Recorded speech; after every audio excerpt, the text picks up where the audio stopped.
Listen to your body, always. This is the second part. Ever since my child was just a couple of years old, my mom spends time reading well-being articles and sends them to me, and most of the times I just file them in a to be read later folder because I literally do not have time, even though most days, with very few exceptions, I wake up between 2:30 and 3:30 a.m. and use every single minute of the day until I go to bed at night. Besides, I trust her judgment on what is the best path to follow to ensure the best conditions possible for my child. About a month ago, I was getting ready to file one of those articles, but the title caught my attention since it was something I have been experiencing very personally during the last 3 years: squats.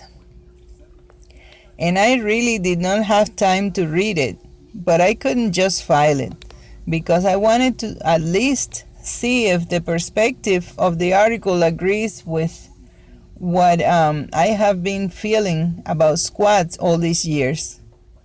And yes, totally on target.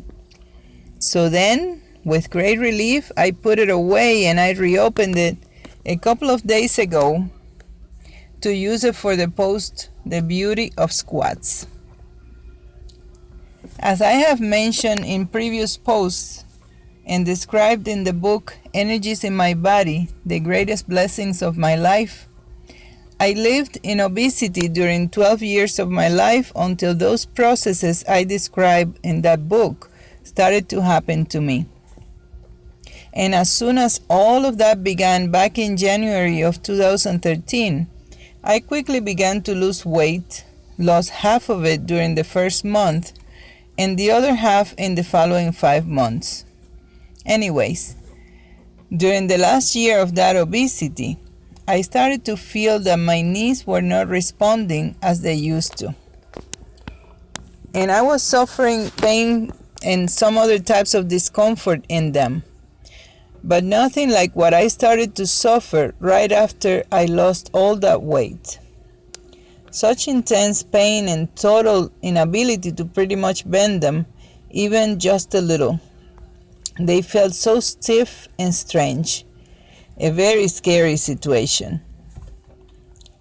I had been walking and doing some exercise on my own since January of that year, and then in October I joined a gym for the first time in my whole life.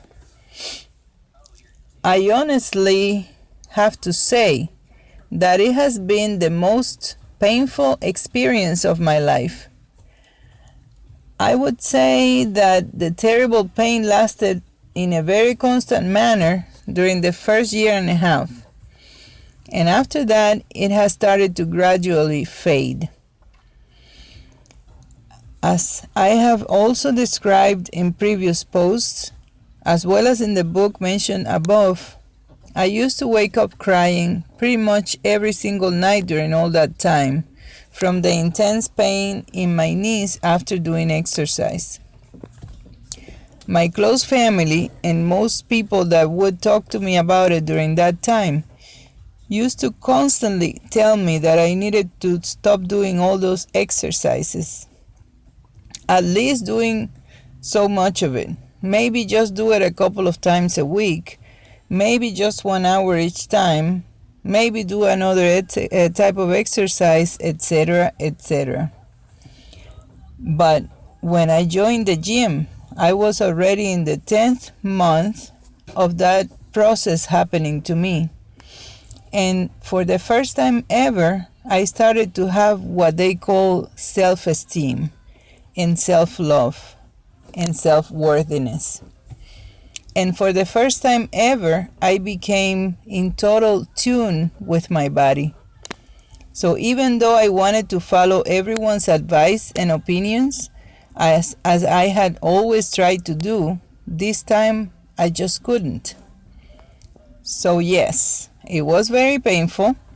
Did not matter what type of exercise, just extremely painful. But there was one particular type of exercise that even when painful, my body would guide me to do a little more of it, and a little more, and a little lower, and then use weights, and then add some other variations. Very slow, very gradual process. And yes, I'm talking about squats. Despite what most people would think and suggest to someone that has such extreme issues with the knees, despite what my mind was telling me, I continued doing them every single day, improving the quality of my posture every day after day, and I would, in a very gradual way, feel the muscles in the front of my knees and in several other parts of the body get stronger and more flexible. I could not stop doing this type of exercise because my body would not let me. And since that day of January of 2013, I learned first in that instant, and then gradually and constantly every day during all the time that has passed, to listen to my body always. And my knees are doing so perfectly well now that anyone that remembers the way they were back then and sees the way they are now would say that they were touched by a magic wand, to say the least.